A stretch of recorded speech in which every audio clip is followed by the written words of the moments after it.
Larry. Thanks. Okay, did everybody read the minutes and the agenda? Have a motion to approve them as written? I would move that we approve those. Second. Second? All in favor?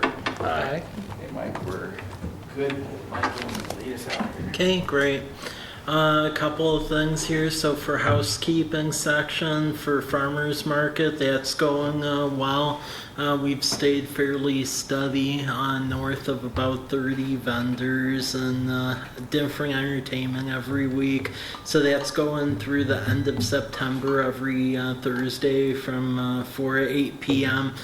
With the exception of the week of the county fair, since a lot of folks aren't available that week. But just bringing that up, that things are going very well, and we're ahead of the budget projections on that. So year it's been a good project. So any questions on that or? You've been doing well every time? I'm not doing it anymore. Oh, you done it. Yeah, way to bring that up. Thanks, Daryl.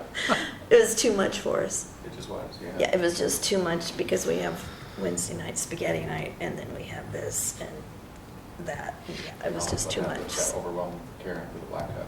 Yeah. Yeah, just Yeah, maybe next year, we'll see.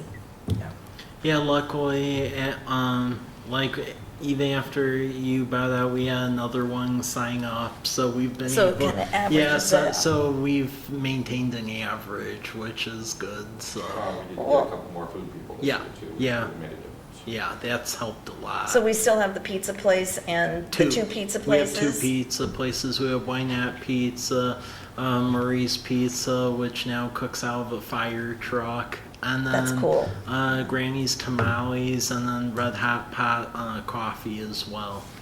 Good, Yeah. good. Yeah, so that's getting enough synergy for a dinner crowd. We're keeping good attendance. So every time we do a walkthrough, we have staff counting, and it's around every time around 95 people. So that's Nice. fairly good. Nice. Well, I knew it must be a fair amount because people come down to the bakery and they say, "Where's the maple bar?" So I know they're going there, yeah. Yeah. Yeah.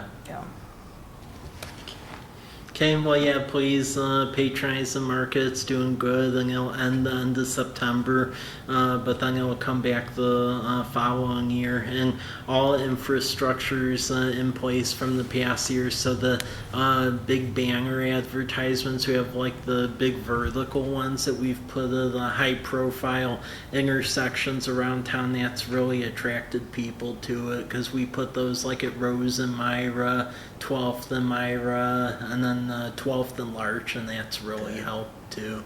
Good. Yep.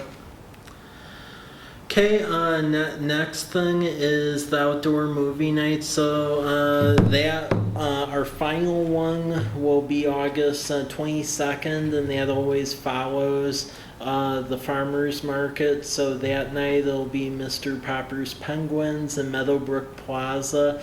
They've sponsored the movie piece of it.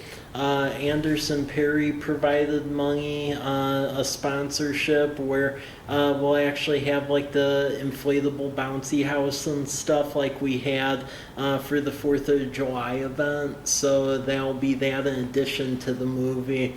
We did end up having to change out essentially the commercial DVD player because there was an issue with the July movies at the park where we weren't able to fully show that movie because while it was displaying on the movie screen, somehow the play function within the commercial DVD player was not working, so we had to trade that out.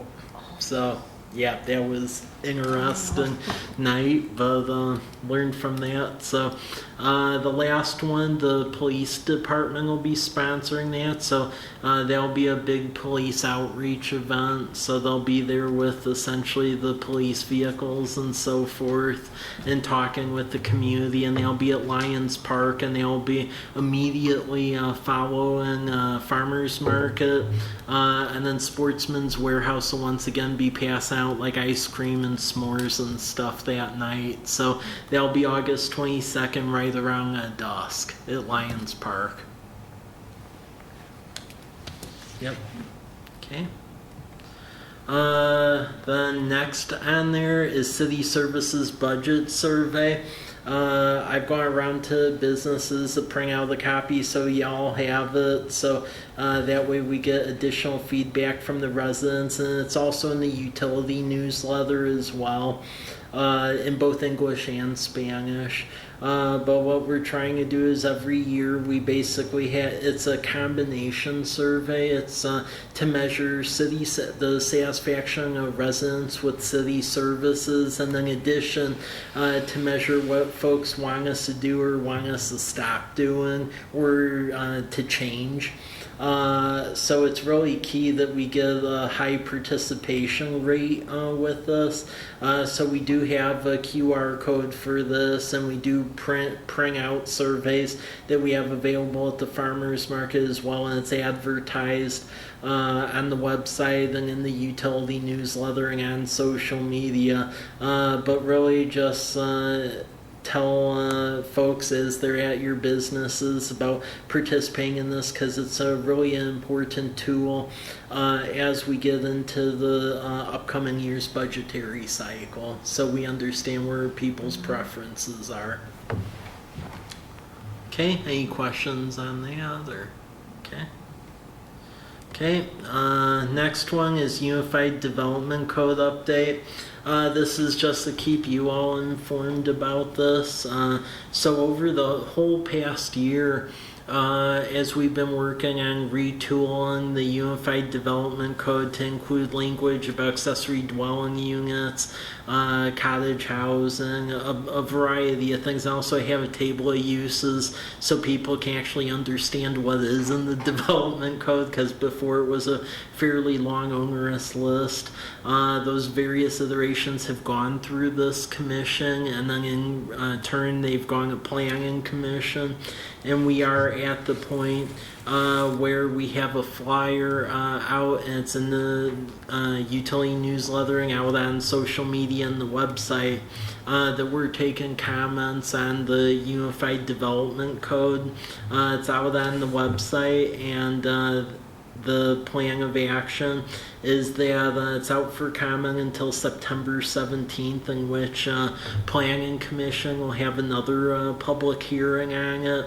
And then depending on how that goes, it could be remanded over to City Council, and then it'll work through that process with the goal of hopefully having that codified and operational by the end of October.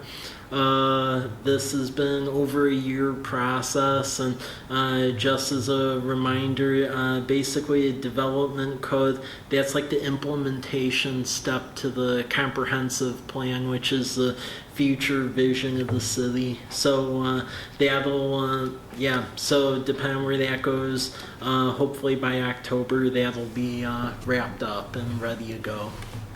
Any questions or comments? Or again, a lot of this is going over stuff we've gone over extensively. Then the last item under a housekeeping section, which is a bummer. So Mayor Crowther, he turned in his resignation very suddenly a couple weeks ago. They're moving over the Tri-Cities to downsize. So his resignation is effective after tomorrow, believe it or not. So after that juncture, basically Marge Nyhagen, who is Mayor Pro Tem, she is acting mayor until the time where they appoint another mayor. And how the process is working is if anyone that's interested in the position has to basically turn in a resume, and then there's actually a candidate packet as well that just has a variety of questions tying into strategic plan and other guiding documents of the city. and all of that is due for folks interested in that. Basically, the end of this week, it has to be fully filled out. So, letter of interest, resume, and full questionnaire. And then the city clerk will read over it all just to make sure that it was all properly filled out and directions were all good. And then it'll go to city council. And then city council will read over it, and the August 27th city council meeting, that's when they'll have the interviews for all of the applicants for mayor. And if there's someone in the group that essentially the majority agrees would be good, they will appoint that person, and then per clarification from Municipal Services Research Center and the city attorney, that person will fill out the remainder of Mayor Crowder's term, which would mean they would be in office until November of 2021.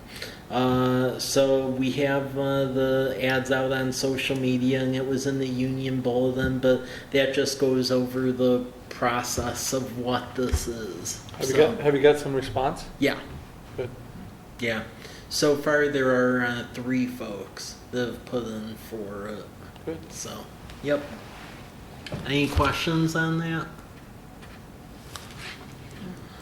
Okay, and the one item that I skipped over accidentally, which is the Walla Walla Valley Micro Business Assistance Program, and that's what the city helps contribute to with Walla Walla to skill up entrepreneurs wanting to start small businesses. There is a small business showcase. That'll be August 15th over at Whitman College, and that'll have folks that participated in the first cohort. And there are 2 college place small businesses in that first cohort, as well as folks that are now participating in the second cohort. So that'll be over at Whitman College, August 15th, 5:30 to 7:30 p.m. And then, did the new person start yet, Kyle? Yeah, so if you scroll to the bottom there, you'll see the name Cynthia Montero. Yeah. She's the new, her title is Program Director for Mercy Corps, and she's been really great. Native Spanish speaker, and that's really been helpful with a lot of the folks who are utilizing their services. And it's a lot to get her up to speed, but she's really been great in the, it's been about a month since she was hired. Okay. So yeah, that's just keep everyone updated on that. And then for action items, this doesn't necessarily have to be acted upon tonight, but I just wanted to talk about it in case there was interest in it or questions. As you all are aware, we're always trying to investigate various type of like micro incentive programs to encourage small businesses to set up shop in College Place or really activate the College Avenue corridor. And a lot of your typical urban renewal programming is banned in the state of Washington because urban renewal and tax increment financing is constitutionally forbidden, but there are certain programs that are allowed.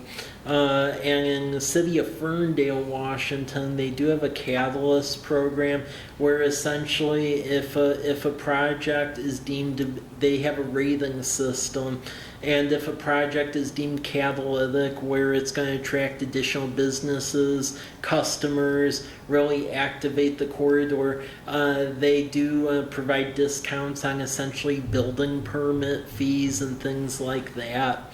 As a way to encourage the development. It's a relatively newer program over at City of Ferndale, but they have found some success, and so they aren't giving away the whole shop. They only target it to an area where they're really trying to encourage additional business development. So they have a main street very similar to College Avenue, and they just have it targeted for their downtown area. So I included some of the information that I got from Ferndale. about this program that they're running. So if you have any questions, let me know and I can investigate it further. Let me know. There's no hurry with this, but it's interesting because always trying to look for some sort of program to get stuff going, and it seems like they found something. So. Do we have anybody making inquiries about starting businesses that say that the fees for the city of College Place are prohibiting them from moving forward? Typically no, because most of our fees are benchmarked to be lower than the city of Walla Walla. Sure. So for a lot of your small businesses, they do not see that as a hindrance at all. And then keep in mind, even our business license fees are much lower because Walla Walla is $50. And here, I mean, we just started it so that way we could pay for the city events, the music, entertainment, and stuff that the business owners wanted. But our business license fee is only $10. So. Yes, I mean, already relative to other areas, it's immediately nearby, it's fairly cheap. I mean, the only competition in a way, but they don't have as much foot traffic, would be Waitsburg, because they don't really charge for a business license. But Yeah. I've not heard that is like a major hindrance. Okay. And do you have a couple of areas you might be thinking about implementing something like this? The College Avenue corridor, because Right on the street front. Myra Road, Meadowbrook, and State Route 125, that tends to sell itself, where a lot of Yeah. folks were talking to because of the traffic counts, and Walmart, Home Depot, and the town center, that pretty much is driving traffic. The College Avenue corridor, we do have a decent traffic count, but it isn't exactly where it needs to be. A lot of these businesses nowadays are looking for a daily traffic count, typically around 18,000. And depending on what area of College Avenue you're on, it deviates between 12 and 15,000. And then the southern area near the junction with 125 is basically at that target. So College Avenue's the area that really we need to be targeting assistance to. Yeah, but just a small incentive Yeah. then would maybe make up that. Exactly, difference. and it wouldn't be a giveaway because there would be a rating system, much like this Ferndale one, and basically the Economic Development Commission, all of you would essentially rate the applications, and then if it fit basically the goals and objectives within the economic development section of the comprehensive plan that you all worked on last year, at that juncture it would go to City Council for approval, and then it would go on and they would have to meet what they agreed to, which would be a standard development agreement. Yeah, okay. Any input or hint that the university might get on board and kind of cooperate with us on that? We're always trying to work with them on that. So I mean, they're aware of all of this. Because, I mean, their input, Yep. if we could get them on board with that, could be really valuable. But try to keep the students on our own corridor. Well, yeah, I'm trying to work with them and try to get some of the land that they own to have more commercial enterprise on it. Because really, to get the students to be involved in shop, they need more commercial stuff closer to the campus. And I mean, they'll definitely support the businesses. I mean, look at all the people that came out when we had the block party. That was a good example. That was amazing. Yeah. But a lot of that's really driven by them wanting to do that because they own the property closest. And I met with the Alumni Association last week, and they definitely expressed an interest in trying to push that, to push the administration to trying to allow for smaller businesses in more of a campus town-like environment. Good. To get things going, because it'll help them with recruitment too. Exactly. So, yeah. Exactly. Any questions? Are you good at this? Because if you're good with this, I'll write it up and structure it toward what fits our comprehensive plan. I certainly like it. Yeah. Yeah. Okay. Me too. Okay, well, I will clean it up and fix it so it's fits with our plan, and then I'll prep it for the meeting next month. And if you all want to, you could vote on it, and then if it gets the votes, then it'll go through the council process. So, okay. Whoops. Okay, report section. So development activity, I updated that for you all. So projects that have a name are ones where they're working on it and should come to fruition. The ones that have abbreviations are ones where they're investigating and we can't really divulge right now who they are, so that's why they have abbreviations, very similar to like what the port does. But you'll see the spreadsheet within board docs. So there's the gas station project on Myra Road that's still moving forward. They're starting to look at the 12th and Myra site a little more seriously than Whitman, just because of some pricing issues with the Whitman site. Project Holland, that was the drive-through coffee shop. That was terminated because that was Dutch Brothers. Their whole corporate environment changed a lot, where now National gets a lot more obsessive about what population you need. And basically for each Dutch Brothers, they used to leave it a lot more to the franchisee, and now corporate takes more of an active role. And for each location, they basically want 35,000 people. So between the one on 9th and the other one on Isaacs, that basically left this one out, even though the local franchisee felt he could easily support that. But they changed things where now the national one just trumps over local. Other things, there is a pizza franchisee that is looking at the site that Dutch Brothers was looking at.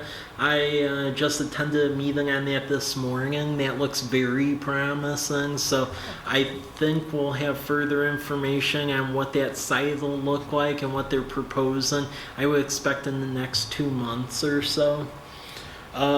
Project Maker, this is like a collaborative makerspace business incubator project. That is finally starting to coalesce, and that actually has to do with a former bank building on the College Avenue business corridor. So I'm working with them because there's a lot of various financiers and equipment folks, and then plus the people who really wanted to supervise this thing in the long term. But that's really starting to coalesce, which is a good thing. Project Dollar, that is also looking on the College Avenue corridor, and that's like a discount store basically. Project WF, which is a bank, they are looking for a site on College Avenue and State Route 125, either or, so we continue to assist on that. Hop Thief, they are doing really good. Building is under construction. A lot of the work is going to be essentially getting the equipment in there because they are going to be brewing beer and so forth. So from what Justin Watson told me, they are aiming for a December opening date for that. Project MD is a fast food restaurant for the Walmart area. That is getting very close. There are site negotiations going on for that. There's also some hotel negotiations going on still near the Meadowbrook area. The key thing with the hotel ones is that they're waiting for Hop Thief to open up, because the big issue with the hotel has been the hotel wanted the restaurant first and the restaurant wanted the hotel first. So now we're getting the restaurant, but the hotel is actually waiting for said restaurant to open. So once the one side of the teeter-totter is done, that should trigger the other side, I would expect. Project FM is a good-sized grocery and general merchandise store, a big box.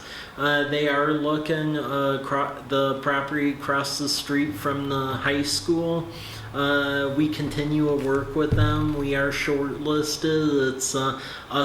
It's City of Walla Walla versus us, but we have more of the infrastructure just ready to go. So we're good there. Yeah, we continue working on that. Human Being is another coffee establishment. They've turned in their building plans. We're working with them on the civil plans. They will essentially site at the little corner on the basically the northwest side of Whitman and Myra, right behind Home Depot. Project Burgers, another fast food establishment. They are looking. Project Garrison is an assisted living facility and restaurant that's silent right now. It mainly has to do with a financing issue. Project Ag is basically a fruit and vegetable processing operation and warehouse. This was going to be a lot more straightforward when the urban growth area was going to happen out on Peppers Bridge. Even though the county denied that, they're still working with us to see maybe if something out by Martin Airfield would work. It just becomes a little more of a challenge because of the lack of infrastructure out there. Project Mountain was going to be a power center for retail stores, and that was going to be in that UGA area. Right now, that lead is pretty much dead because the UGA area got killed by the county. So we continue to try to encourage them to go on in another site, but with the traffic counts and this developer had a basic pro forma that they worked with, they were really dead set for this one site that now is out of play because of the urban growth area issue. Project Sea Beans, another coffee place, they're looking around. Project G6 is a hotel chain that they're looking again. It's tying back to waiting for Hop Thief and that restaurant to open because we need the food service in that area to really make it pencil for these hotels. And then there's various food interests looking for it, Commercial Drive, and then Meadowbrook area. The Meadowbrook area is really starting to heat up. And then Project Pizzas, another wood-fired pizza restaurant, and if you go to the farmers market, you know who they are, and they're looking at getting a brick and mortar established here in town, so we're helping them on that. Originally, they were going to go on the site where Dutch Brothers was looking, but they don't really have all the money together right now. They do have a place on C Street where Connor's Carpet's at, so they're there because that's zoned commercial. Longer term, they are interested in maybe having like a bit of a lease agreement with the city, maybe to sell pizzas out in the parking lot or something, since they have that mobile fire truck unit. So we are starting to talk with them about that to see what the interest is on their side. They seem to want to have a presence on the College Avenue corridor. Residential, there's quite a bit of development that way. The Hayden Homes Homestead subdivision, that's the most active one right now. Phase 3D, which is pretty much the buildings on top of the bluff or between Dones and Homestead. That is wrapping up. Phase 3E is there's a little bit of property to basically the south of Virginia that's still in their development. That they've turned in plans for that, but we're really trying to enforce some standards with 3D before we let them do that because there's stormwater issues, and we're trying to make sure we get the community park that they promised and the community expected. Community park that should be around by the end of August, and that's about 1.67 acres. We didn't negotiate with them on that because per the development agreement that was negotiated before I started and Harvey was around, technically they could have just gave the property and said go figure out what to do with it, but based on some of the issues we've been having with the developer, we negotiated that into an overarching memorandum of understanding. So we were able to get some additional playground equipment out of them, and then also that park will be turfed. Originally they were just going to hydro seed it, but there's a lot of stormwater issues out there, so they're turfing it, and then they're fixing the stormwater. So it's a fluid situation, but we continue working with them, and they're making headway, so that's good. Villages of Fort Walla Walla, that was a 180 unit multifamily apartment complex south of Home Depot. They continue to go back and forth on the plans for it, and it's really understanding the state of Washington building code. The developer, which is Farron Development out of Montana, they tend to work a lot more over there, so it's just trying to work with them on what's needed, but it's still moving along, although slow. Stepper Edition, that is a development being put together by Brandon Stepper, and that's south of C Street on that Maple dead end. There's like a new cul-de-sac that was constructed, and road and utilities are in place, and he'll start building the apartments soon over there. They'll be roughly about 12 units. Is that on our water or the green tank? That's on our water. Barely, but it is on our water. Country Estates, that's the manufactured home park over on Scenic View. As you know, unfortunately, they demolished the former poor farmhouse because they're going to try to get additional manufactured home units on that site. We are working with them on that. There's a lot of stuff that goes into that because it's along a creek, so we have to do additional shoreline management work, but that is ongoing. Sermon Development, which was going to be over on Spitzenberg by Wenzel Nursery, there is no update as of yet. Issue with the Sermon Development is they had the plans going, and but the big thing was meeting the fire test, and because that development is on that green tank irrigation district, that's been the issue, trying to get them to meet fire flows, because green tank has very limited storage, so that continues to be fluid. And then the Miri development out on Southwest 12th on the western edge of town. We're still working with him on that. It's going to be some single family residential. It changes. It goes from 6 to 10, and trying to decide, am I going to do a long plat or short plat or vice versa? So we continue to answer his questions as he presents them, but that has been a fluid project. And then some of the other longer term developments, Stone Creek development, which is the McKiernan and Christensen property, continue to help them locate developers and figuring out how to do the build out on that, because that is the future of College Place. That property can accommodate quite a bit of growth. Hanby, which is the apartment complex on the west side of College Avenue on top of the hill near Sunny. They've turned in plans to just build another apartment complex, like an 8-unit, and that's on property they already owned and it was platted for it. And then Whispering Creek subdivision is the final one, and that's on 8th Street. That's that parcel as you're driving eastbound on 8th toward Larch, and it was an unincorporated island up until a year ago, and then it got annexed. That's owned by Dan Priest and Roger Maidman.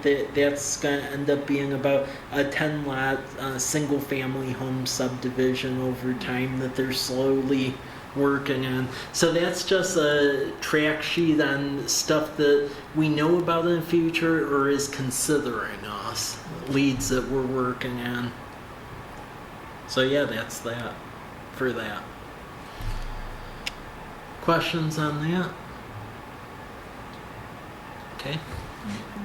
The other thing that I wanted to give to you all to look at is a draft recreation and events strategy. So earlier this year, we were awarded a Whitman Fellow to do an analysis of the events that we've started to work on in partnership with the business community, as well as youth recreation programming, because in the past community surveys that it was indicated a very strong need for that. And with the pilot programs that we've run with Campfire and YWCA, they've all been fully subscribed. So this document goes into existing conditions, what comparable cities of similar size do, and then basically the future direction of taking it.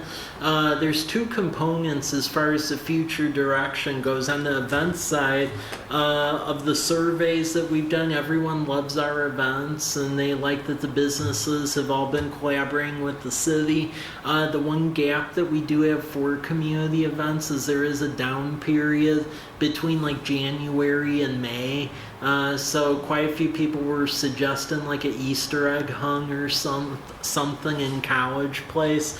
Exchange Club does that over at City of Walla Walla. So I'm starting a dialogue with Exchange Club to see, because I'm in Exchange Club too. So we're starting a dialogue with them to see maybe if there would be a desire to have one over here, because there was a strong indicator in the community survey that folks would like to see that. As far as the recreation side of things, what the community indicated through survey results is if you're an adult, you have various recreation programs at your disposal over at City of Walla Walla, but the continuing need is the youth recreation side of the coin. So there was a strong desire to basically have a partnership with the College Place School District for a hybrid position for the youth recreation activities.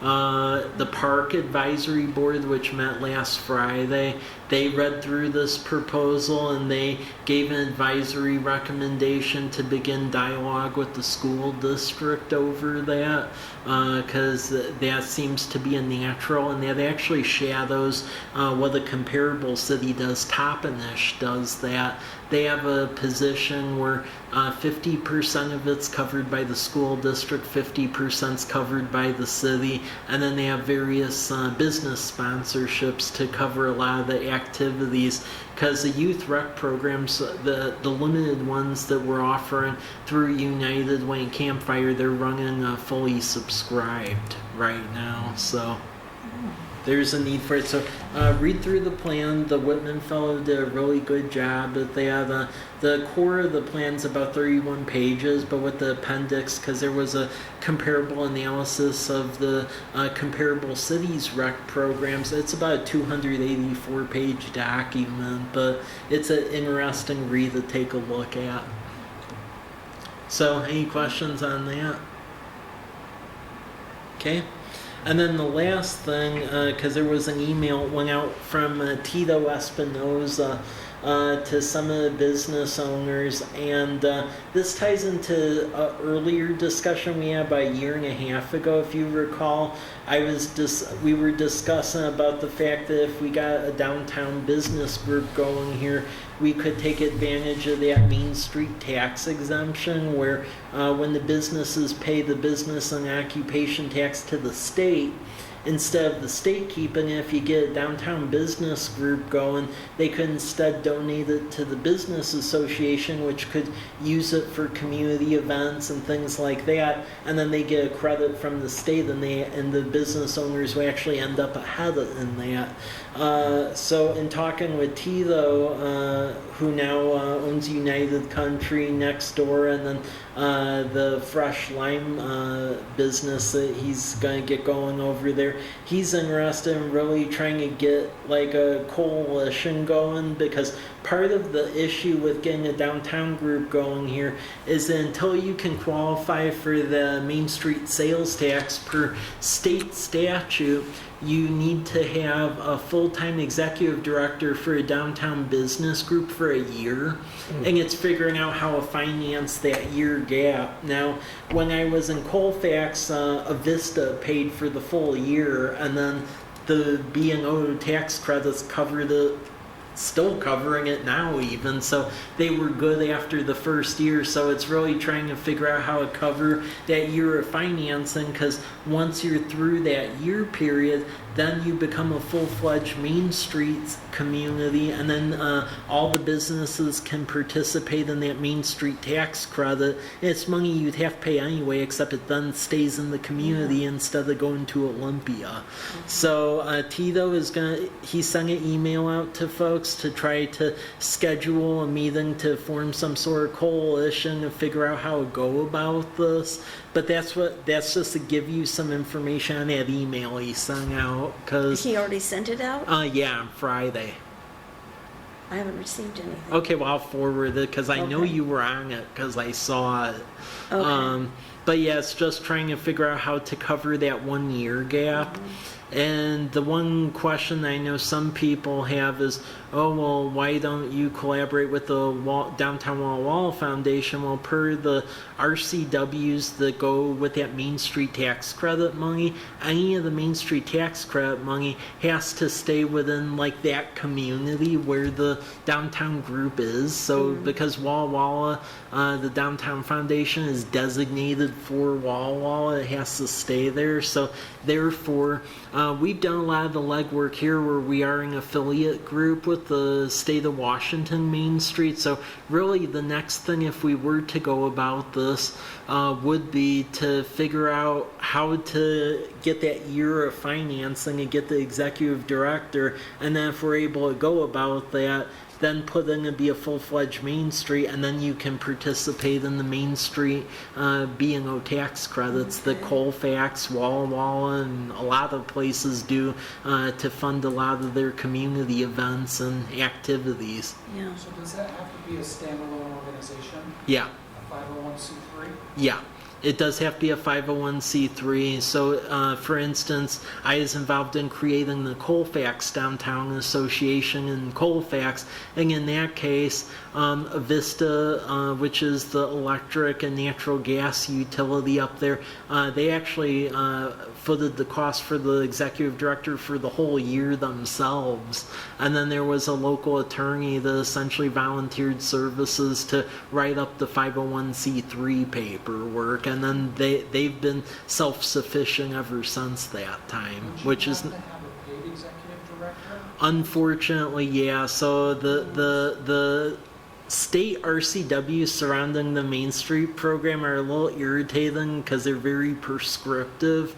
So how it works is that if you're a community of 2,500 or below, it can be a volunteer executive director. If you're between a community of 2,500 and 5,000, it can be a half-time paid executive director.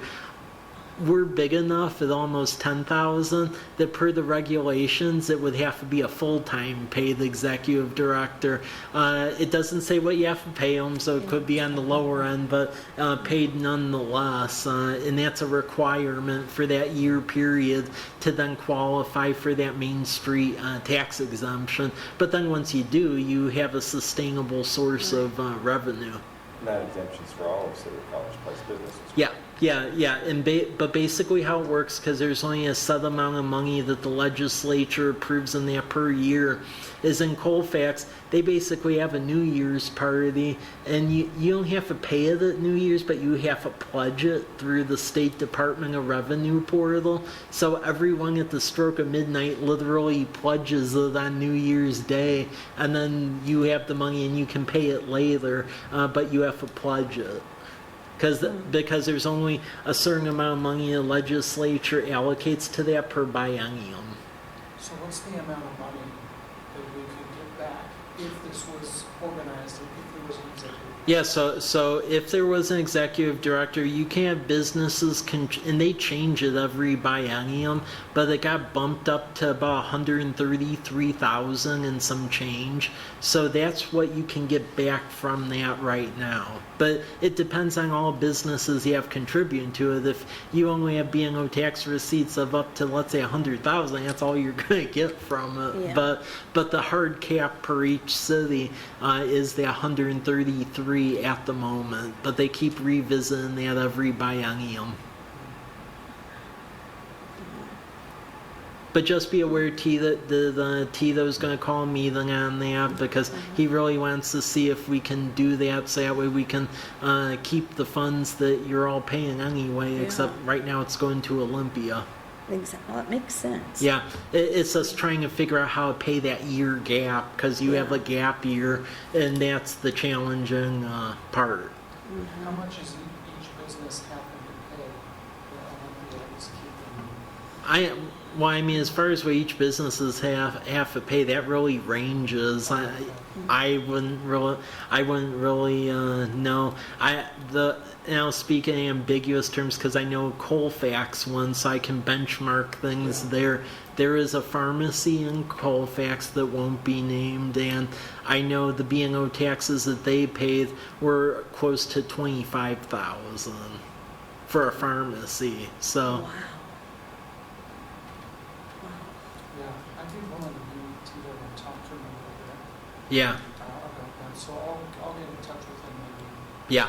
and see how the chamber can help. Yeah, that'd be good, because we might as well keep the money here. It's just trying to figure out how to make it that 1 year where you have to power through it and fund it locally. But yeah, that's what that email is about, Okay. if you see it. So. Okay, well with that is what I have.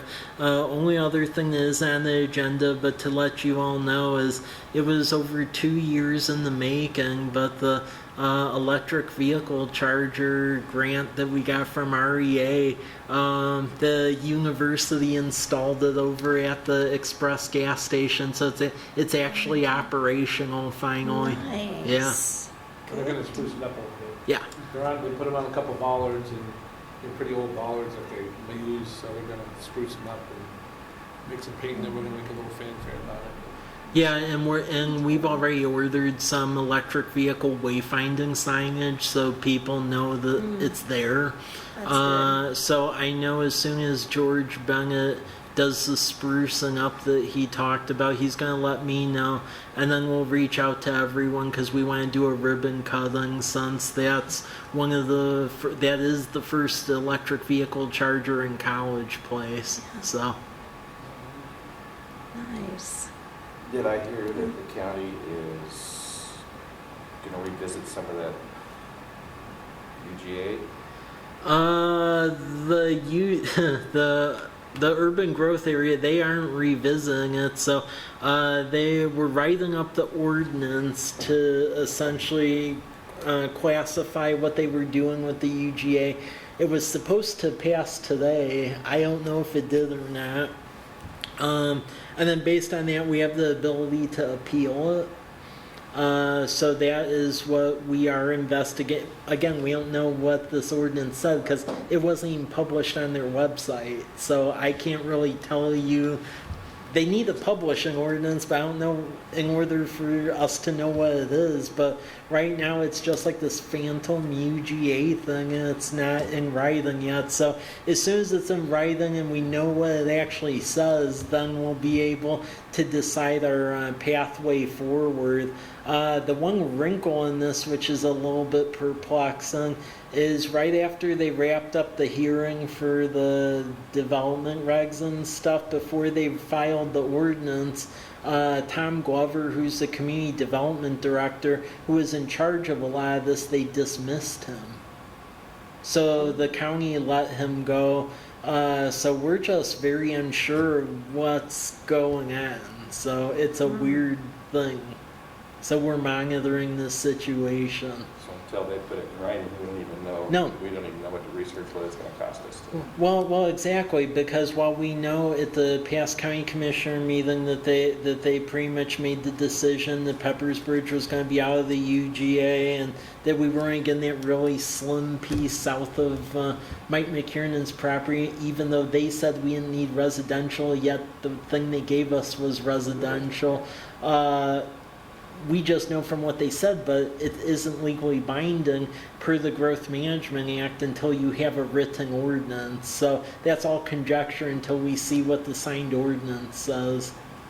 And then from that point in time, if we're going to appeal it, there's basically a 60 business day appeal period. Who hears the appeal? Huh? Who would hear the appeal? That would be the Growth Management Hearings Board, if that was the case. And It's a statewide board? yeah. Yep. And what we were doing is more in harmony with what the state Yeah. has written as guidelines anyhow, correct? Well, yeah, I mean, our buildable land inventory actually followed what the Growth Management Act said. And if you recall at the public comment, I had my growth management book and I was actually reading verbatim RCWs, and yeah, they didn't really care about that piece. So Well, that subject came up on the golf course, and I just kind of made light of it, saying, yeah, it's kind of funny how they reacted to one person say he would sue, and I says, when really they're looking at, who do they want? Do they want one private member suing them, or do they want the whole state after them? yeah. What's Well- the choice? well, It looks like they prefer the state after them right now. Yeah, well, and even though there were some folks who were allowed who didn't want to be in the UGA, on the flip side, there were other people next to them that did. So it's really a 50-50 thing. And based on the buildable land inventory, which theirs was like 100,000 foot level that actually allocated growth to, and it's weird too, because per the urban growth area, you're supposed to be allocating population growth to incorporated areas. They have urban services, and their model allocated population growth equally to like unincorporated areas too, which is a major flaw. And our buildable land inventory went site by site. And theirs was like a general overview where they were some of the things that they were just picking off a map without ground truth. And it said that like you could redevelop over cemeteries and parking lot entrances and other stuff that our analysis showed that no, we actually went site to site to check all of this. So Yeah, and then if we can go ahead and level a couple of hundred people's homes and Yeah. have them move somewhere else just so we can develop. yeah. Well, and again, I made sure all of that was on the public record, because when I testified, because you were there for that, I said that if you're truly going to box us in a corner where you're going to say that, oh, so, like Larry Bowman, our building official, lives on Wallula, I mean, are you going to start going to people's homes and be like, oh, that isn't the best use, so you need to demo your home now? And I asked them, I said, if that's truly a case, are you going to go house to house with me and say that if that's the level you're going to? Naturally, there wasn't a response on that one, but yeah, that was just a the whole process is very strange. I've been at this for a couple of years outside of here when I worked in Colfax, and I've never seen this happen. It's very strange. Yeah, it was strange, bizarre at the best. Yeah. So yeah, stay tuned on that. I'll let you all know. All right, I was hoping we'd be able to push forward on something already starting tonight. Yeah, I need to see the ordinance, and they haven't published it yet, so until we have something that's signed that actually says what it is, we don't know yet. Okay, well, thank you, Mike. Yeah. I guess we are adjourned. Okay.